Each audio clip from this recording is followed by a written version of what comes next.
Oh, Hakeem Jeffries has them on their feet in the House of Representatives. Look at him.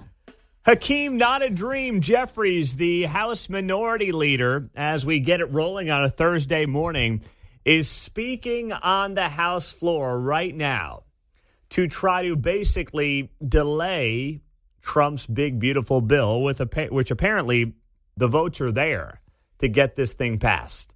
But Hakeem Jeffries, who is once again the House Minority Leader, is stalling out right now. He's allowed to do what he is doing. It's called the magic minute, to talk however long he wants to talk, to basically try to delay this vote. But he's clearly abusing this. I was texting earlier with Congressman Mark Alford. He is going to be here at 8:05.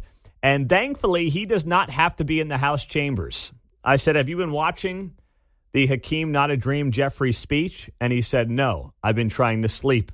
I said, okay, that's fine. I totally understand it.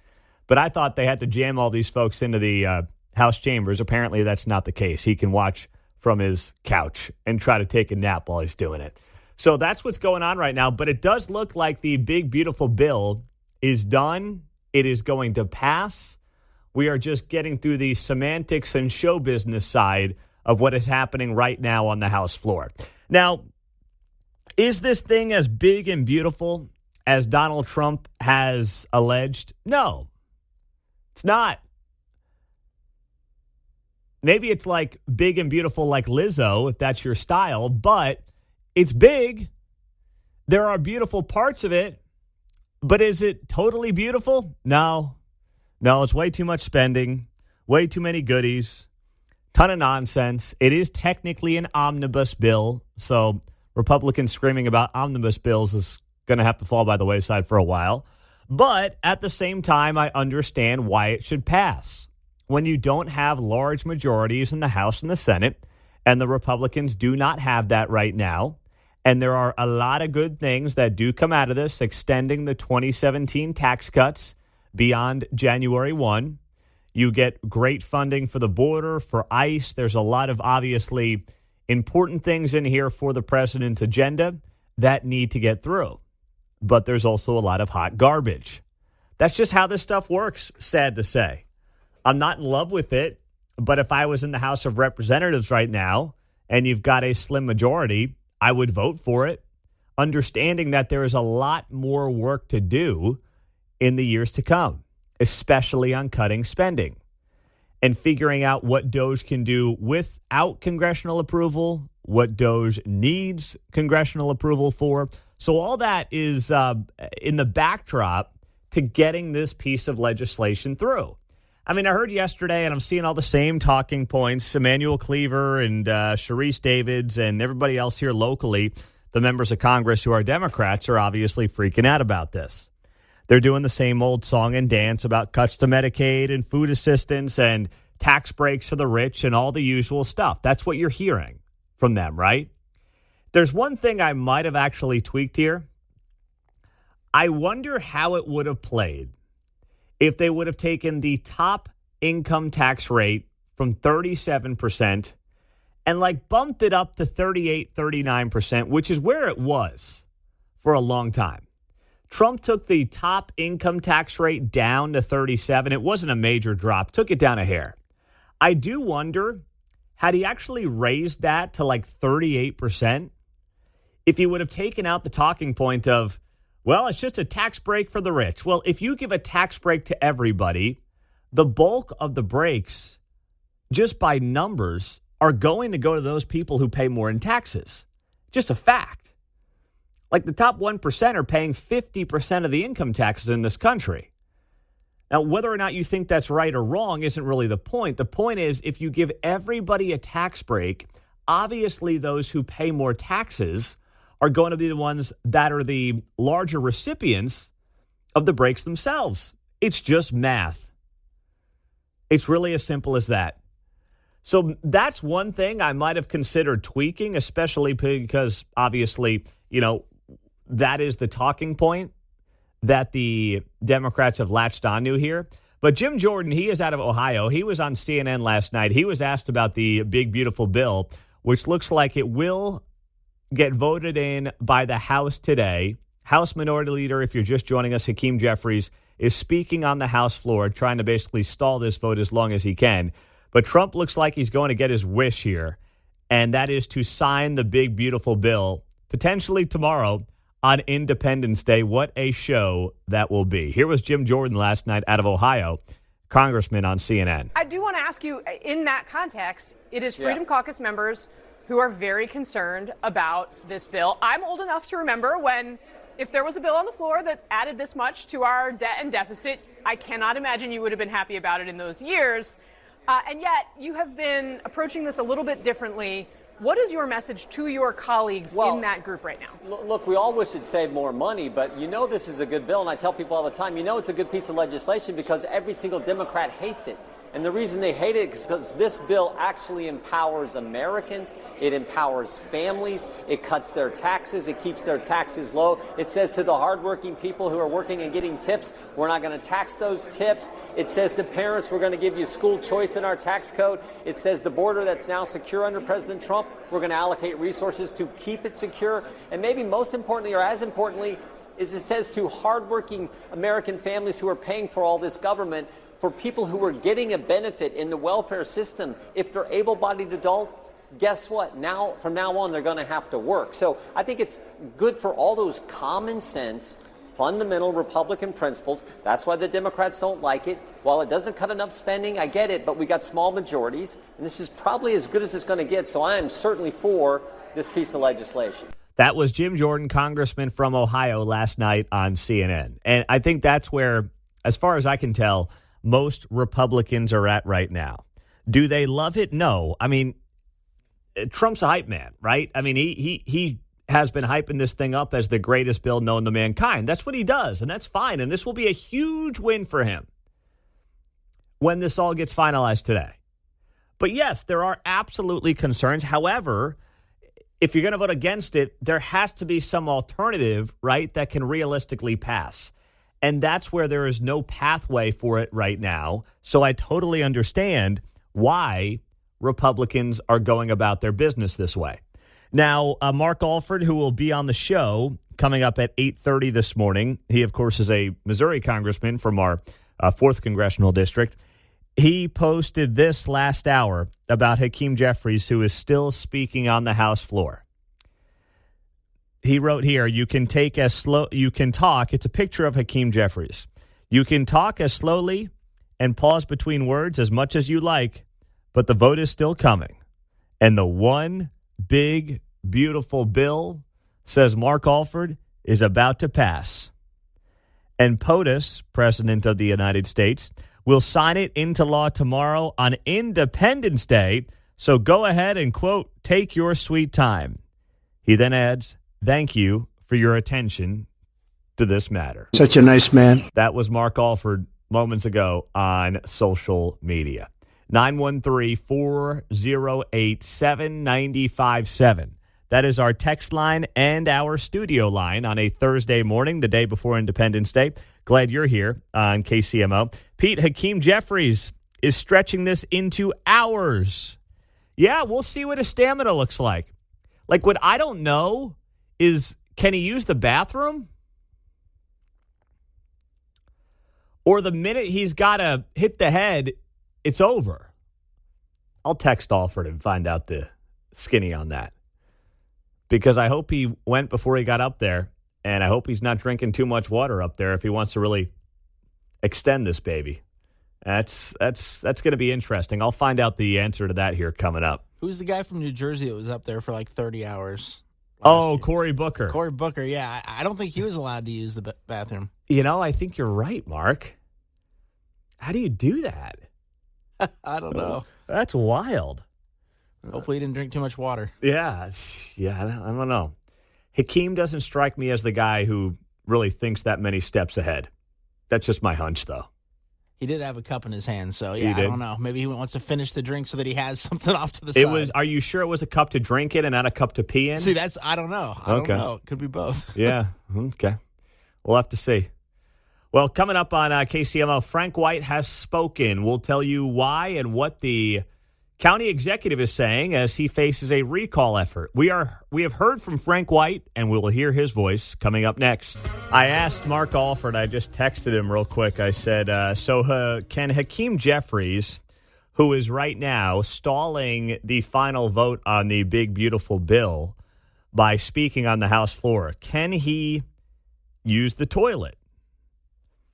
And he wrote back, depends. Nice job there, Congressman Alford. So I didn't think about that angle, but a lot of you have texted that in over the last couple of minutes. But you can see Democrats behind Hakeem Jeffries are falling asleep. And according to Congressman Alford, they're swapping Democrats in and out to sit behind them so people don't doze off on TV. It's quite a scene. Unbelievable. Victor's in Parkville. Hey, Vic, you're on KCMO. Good morning. Good morning, Pete. Yeah, I was listening to Red Eye when they brought this up last night. I'm excited. As you know, as everybody knows, I was not happy with it. It's too big. It's not so beautiful. It's good looking at best. I contacted Hawley, Schmidt, and Graves, voiced my displeasure. But the fact of the matter is, the horse trading is done. This is probably the best we're going to get at this moment. Yep. And so we're moving in the right direction. And so I'm going to follow the Ronald Reagan line. You can't let the perfect be the enemy of the good. I support President Trump. I think he knows what he's doing. Take it incrementally. I'll take the win. So I'm a yes on this. Whatever deals or future considerations he's had to make with these representatives, he keeps his word. I think we'll continue moving in the right direction. And on a side note, I would have liked to have had no tax on Social Security, but I think maybe he might be holding that off until the midterms to try to get the seniors to come out and vote in the midterm for the Republicans. Yeah, that's an interesting theory there, Victor. Thank you, buddy. Happy Independence Day. I appreciate the call. You too, sir. You have a wonderful 4th of July and enjoy your weekend with your family. God bless you, sir. Thank you, man. I appreciate that. I'm with Victor. I mean, I'm on the same exact page here. Walk to the light, Carol Ann. Yeah. The poltergeist theory, right? Do not let perfect be the enemy of good. Yes. And I think that's realistically where the party needs to be and should be right now in this whole conversation. Now, Frank White spoke last night. Mark, I got that clip in there. I know I put it in very late, but if you don't mind grabbing the Frank White clip for me here, I do want to get to that momentarily because the Jackson County executive who no one has heard from, we haven't heard Frank's voice in forever. He has spoken about his recall that obviously is set to be on the ballot. So that is something that we'll be talking about here momentarily on KCMO, but we'll get to you, and let's fit in Steven in Kansas City. What's up, Steve? Steve, you're on KCMO. Go ahead, my man.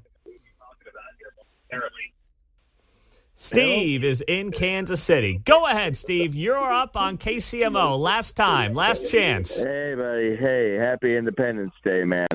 I just wanted to echo Victor's sentiments here. We've got to focus on no tax on tips and no tax on Social Security. I mean, this economy, we're going to get 1,000 points in the Dow for every trade agreement.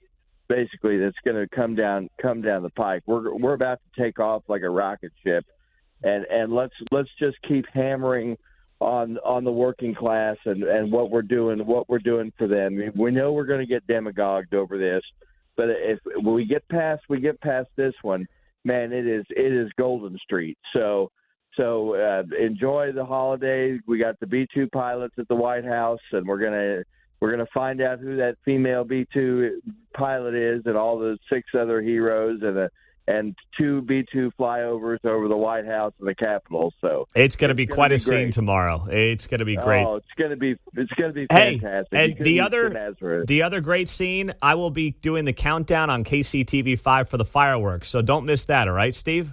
Absolutely, enjoy it. We've all earned it. We've all earned these victories. Yeah. Don't take these victories for granted. We've earned these over. I mean, we'll never know how close our nation came from apocalypse. With no president and no knowing who's running the show. Yeah. I mean, we came out of it fantastic. Thank you, Steve. I appreciate it. God bless y'all. Happy Independence Day, buddy. I appreciate that. They need to send the B-2 bombers over the Nathan's hot dog contest because Joey Chestnut's returning. That's right. Big Joey's back in the saddle, man. I can't wait. I am making sure the girls and I watch that tomorrow. Should be right around their lunchtime, give or take. So. MURCIA, American. Yeah. B2s do a little test run over Coney Island tomorrow as Joey's chowing down on hot dog number 72, in 10 minutes. Oh, man, that would be great. Woo! Well, here was Frank White. Let's get to the old son of a gun. After the recall effort got finalized here in the last few days, here was the Jackson County executive. Well, I think it's not good for the county. I think it's just one of those things where there's a disagreement about some things with the I think it's about the stadium vote and not about property tax. I think when you look at the people who are running the recall and you look at the financial statements on who got paid on the election, it's the same people. Mm-hmm. So that's why I say it's not about property tax. It's about the stadium vote. And if I'm out of the way, then they can appoint whoever they want.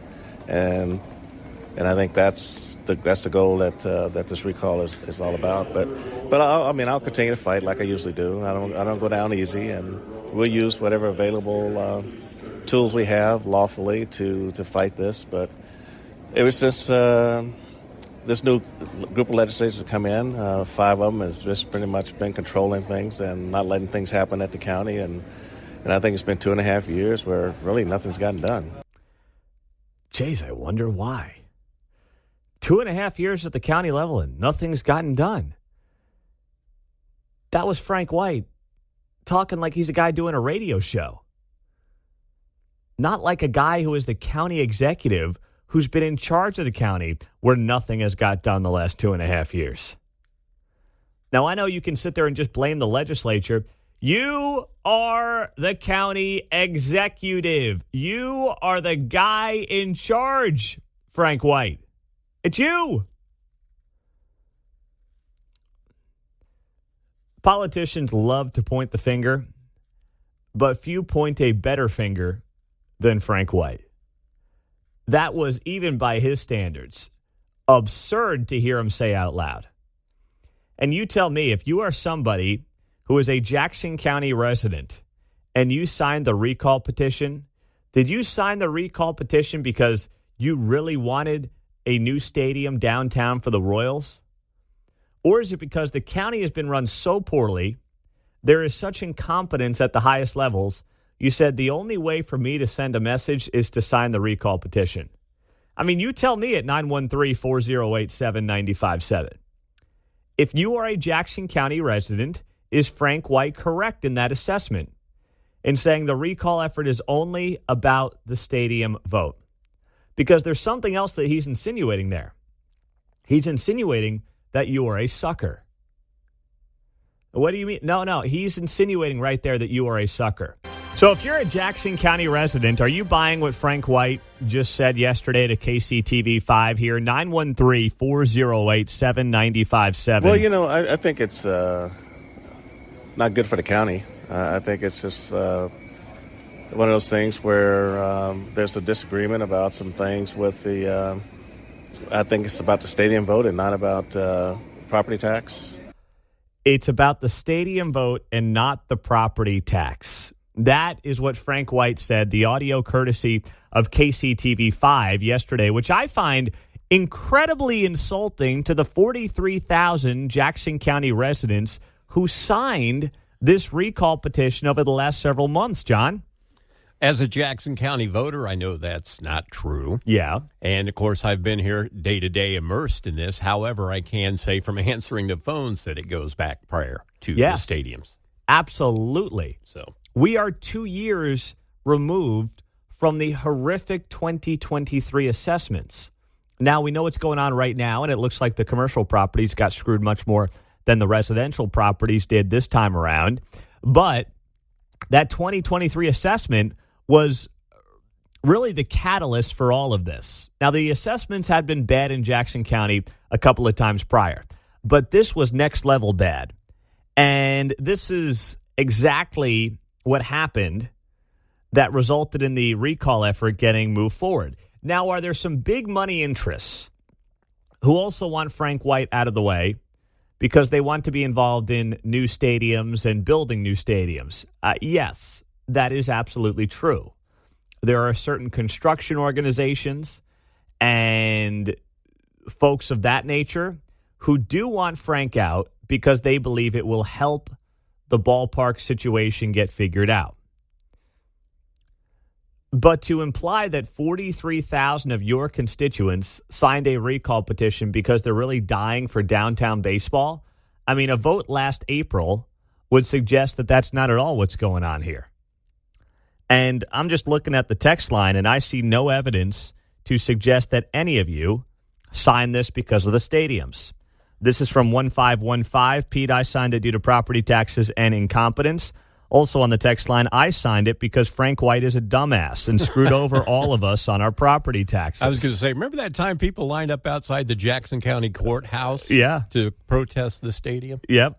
Air quotes. Yep. That never happened. In fact, they were there about their assessments. Yes. Also on the text line, I don't know if this was a typo or done on purpose. Freak White has no idea what the county residents want, clearly. Just with the comments right there, he's proving that once again he needs to go.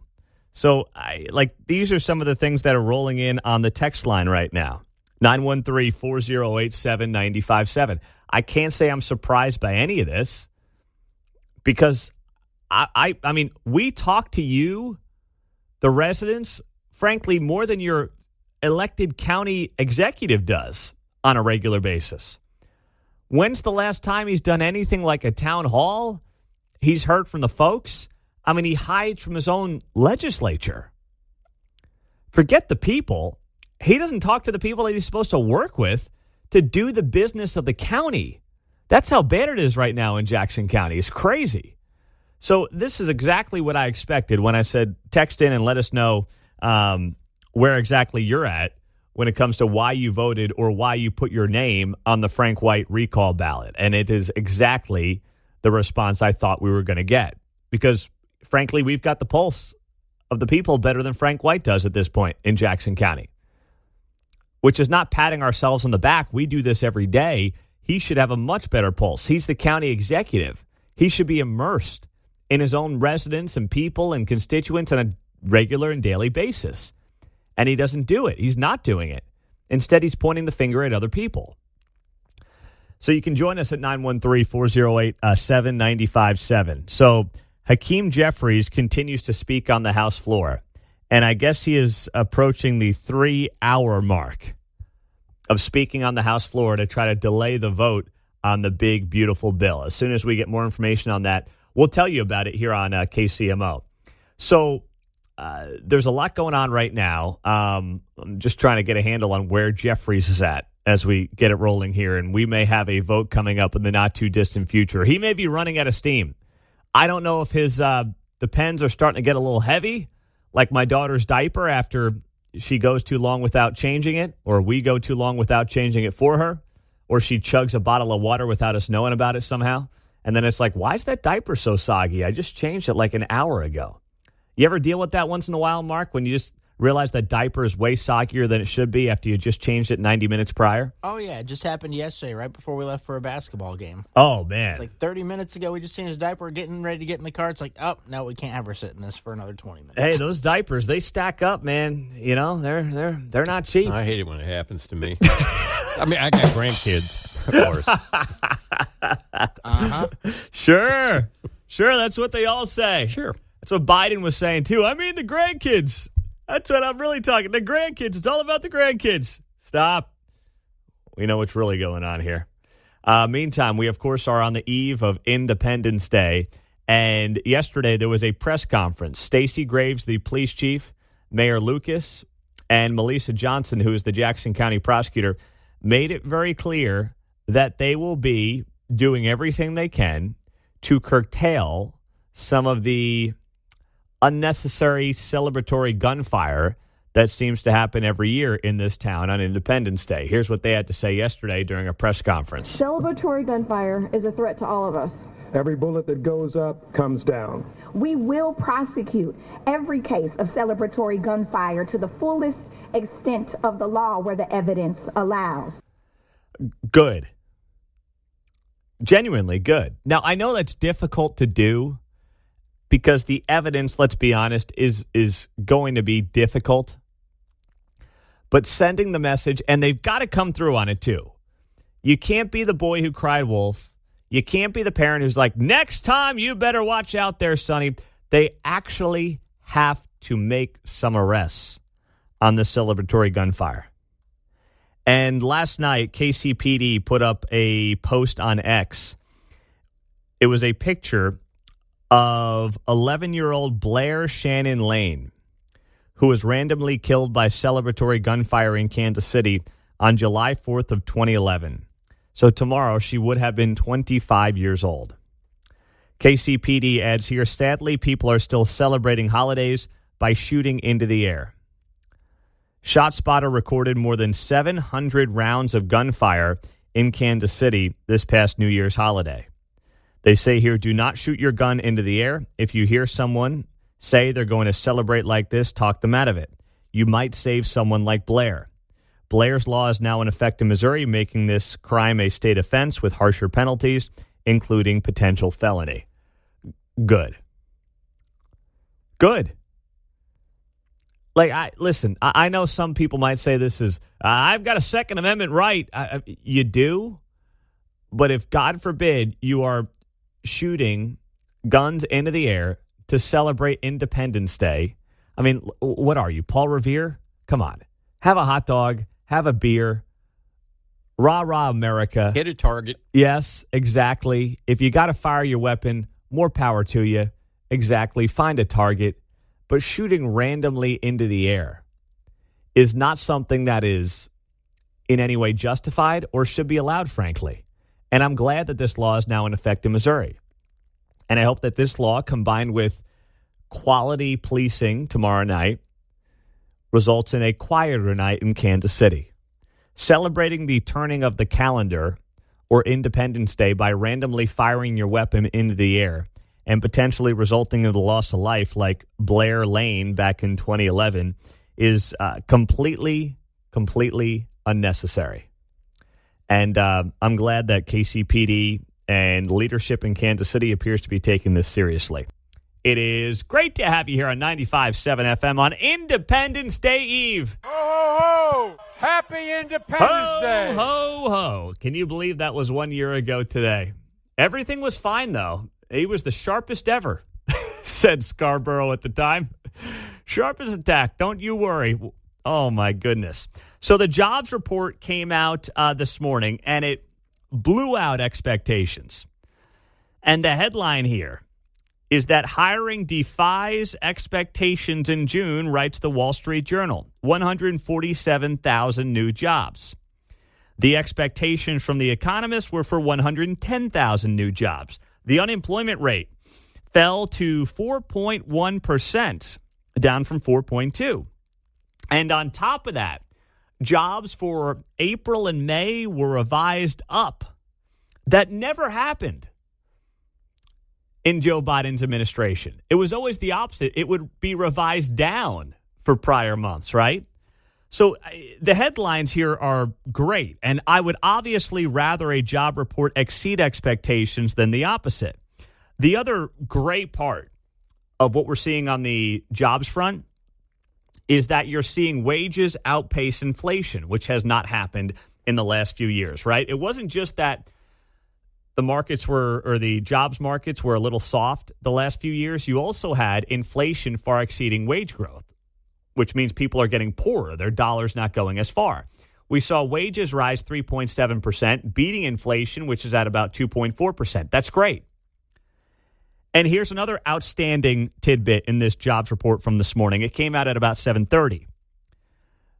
We are seeing a massive increase in native-born Americans getting jobs compared to what we saw under the Biden administration when a lot of those jobs were going to foreign native-born Americans.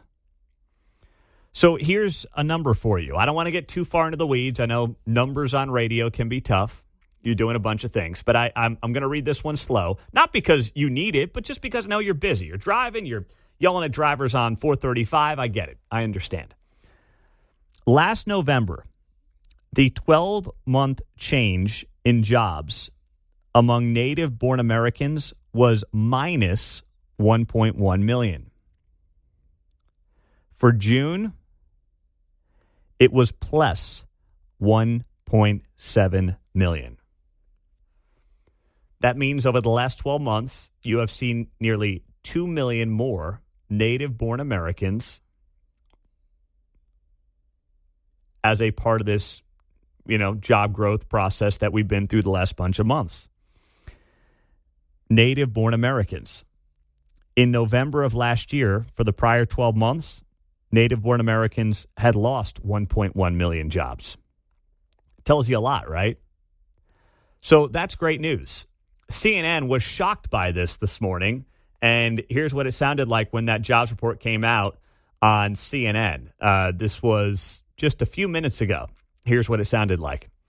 You expected some of this, but this is better than expected? Yeah, Sarah, it is. Look, this jobs market is like the Energizer Bunny. Every single time we expect it to run out of steam, it just keeps going and going. So these new numbers show that the U.S. economy added 147,000 jobs in June. That was well ahead of the expectation of about 118,000, well ahead of some whispers that we heard on Wall Street of a sub 100,000 number. So this is indeed beating expectations. We were also expecting a slowdown. We did not get that. This is basically in line with May, which was revised higher. It's also good news. The unemployment rate was expected to go up. It didn't. It went down to 4.1%. That is a very healthy number. This is still relatively historically low. And again, it's below the 4.3% that we had expected. Whoa, John, woo! Yeah. Was the CNN lead-in written by a teenager? The Energizer Bunny, just when we think it's going to slow down, it picks back up. Better than expected? Oh, it's so good. I love it. Now, I don't want to be a wet blanket as the market sets a record high this morning. S&P at 6270. The Dow is up 300 points. Not quite a record for the Dow, but it's approaching one. The S&P 500 is at a record number, though. So I don't want to be a wet blanket, but two things that have me not in love with the jobs report. And it's nothing that, frankly, the administration can do about this. This is more about what's happening in our cities and our counties and our states. All right? Because I'm looking at the Bureau of Labor Statistics here right from their website. It's BLS.gov. And the big problem for me is that while federal government jobs were down, 7,000 government jobs lost last month. Frankly, not enough, but, at least it's down. Of the 147,000 jobs added, 73,000 of those were from the government. State government increased by 47,000, mostly in education, plus 40,000. Employment in local government education continued to trend up 23,000. So this is all monies involving your cities, your counties, and your states through property taxes and other forms of taxation where they are growing government at the local level, largely in education. Now, I have children in public schools, but we all know it is a bloated bureaucracy, and the focus for far too long has not been on the kids in the classroom in too many cases. It has become, in too many cases, a jobs program for adults. And this is a concerning trend in this jobs report. And there's nothing, at least it's not clear to me what exactly Trump or the administration could do about this. But this is why the people in our backyard, the leaders in Johnson County and Jackson County and Clay and Platte, and then, of course, at the local level, Overland Park, Lee's Summit, you go around the Horn here in the Kansas City area, they're growing government way too fast.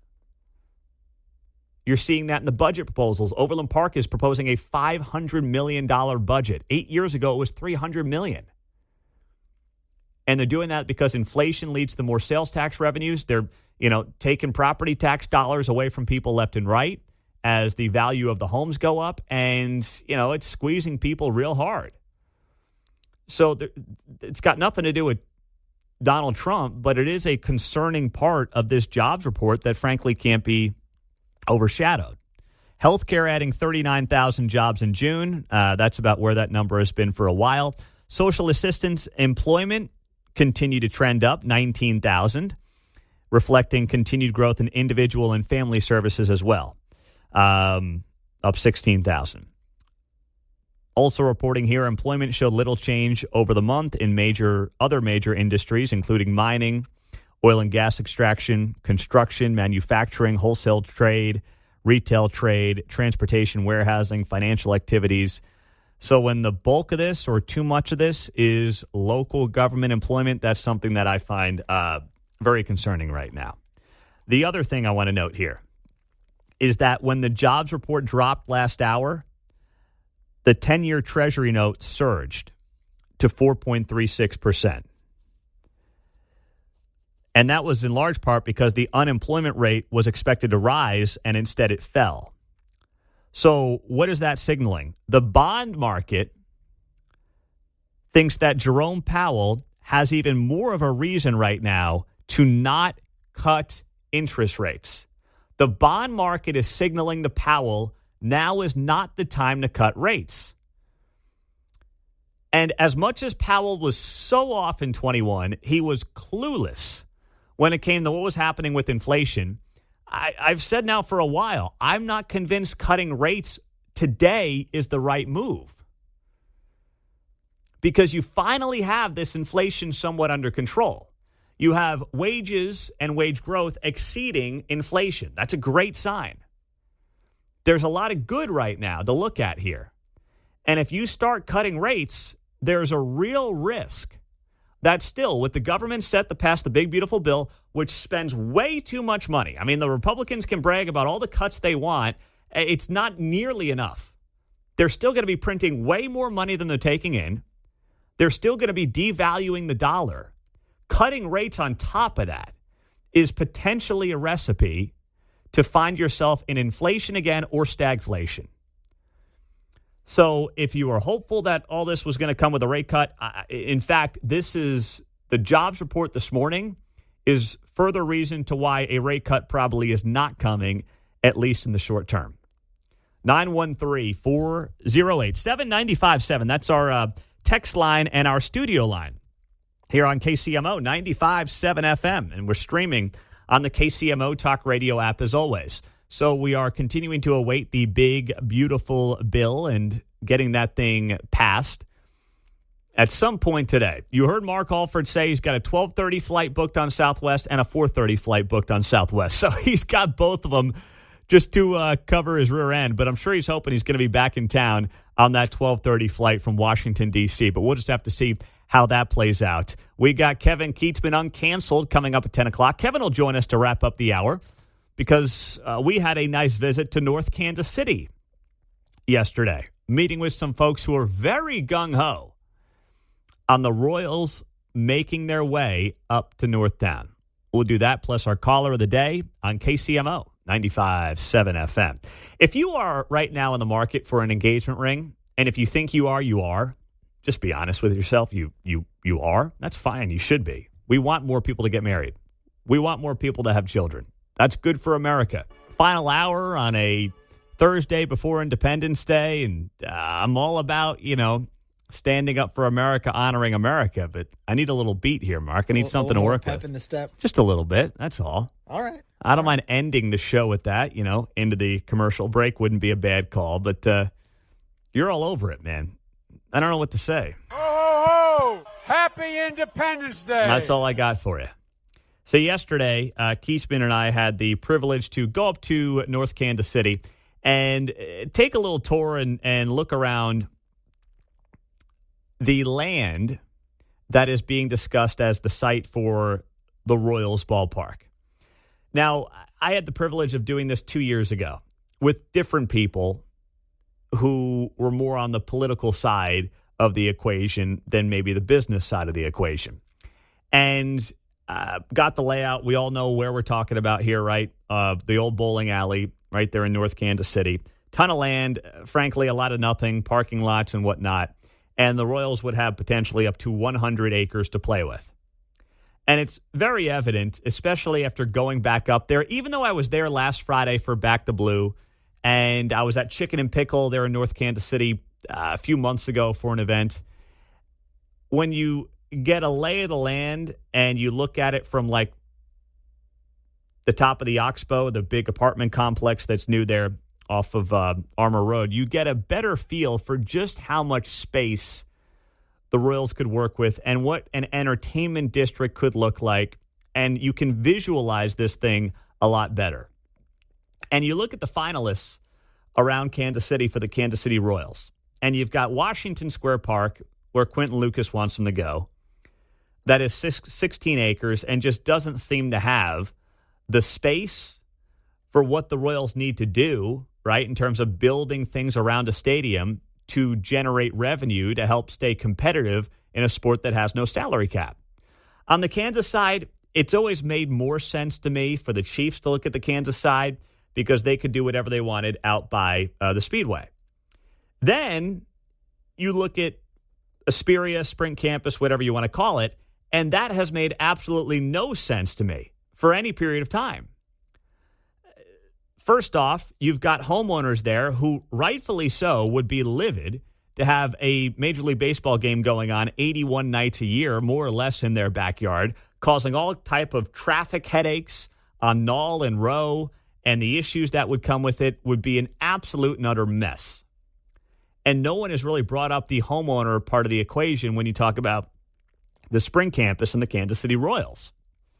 So that in and of itself, I think, should check that off the list, on top of the fact that a lot of the things in that part of town center and whatnot, are there. The Royals, what would they be building that would be additive to the community? Another bar, another restaurant, another apartment complex?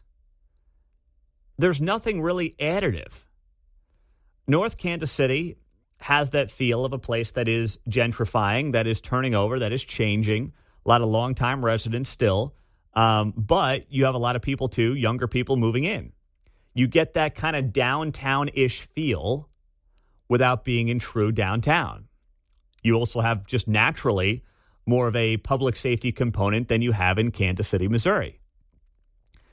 Having spent 5 years living in New York and working there for a while, it's reminiscent to me of Hoboken, New Jersey, which is across the river and wasn't much up until 25 years ago when it got gentrified and young people came in and they still had access to the big city.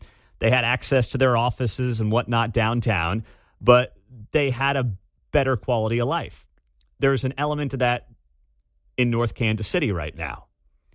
So it makes sense that of these 4 final locations that we perceive to be on that list, this is the best option. The big hurdle remains, what does a tax look like in Clay County? There has to be a sales tax component, and this would be an additional sales tax component. 2 years ago, the conversation was about a 1 penny sales tax. That's a big ask. Now, thanks to the state of Missouri stepping to the plate, it's probably half of that, give or take. And the people involved think that they've got the juice to get a tax passed up there in the Northland, a Clay County countywide tax. They think the polling is there based on what they've seen to get this tax passed. They're very confident in that. So good on them. If they feel they can get a tax passed, this is a no-brainer move for the Royals. And as I said to Quentin Lucas this morning, the other part of this as well is it still benefits his town. Like, where do you think the Tigers are staying when they come to Kansas City? They're probably still staying at the Lowe's Hotel. I mean, maybe there's a place right there in North Kansas City that gets built up, but they're probably still staying and spending a lot of money in Kansas City, Missouri. So it ends up being theoretically a potential win-win for Quentin Lucas and the city of Kansas City, Missouri as well, along with being a big win for the Northland.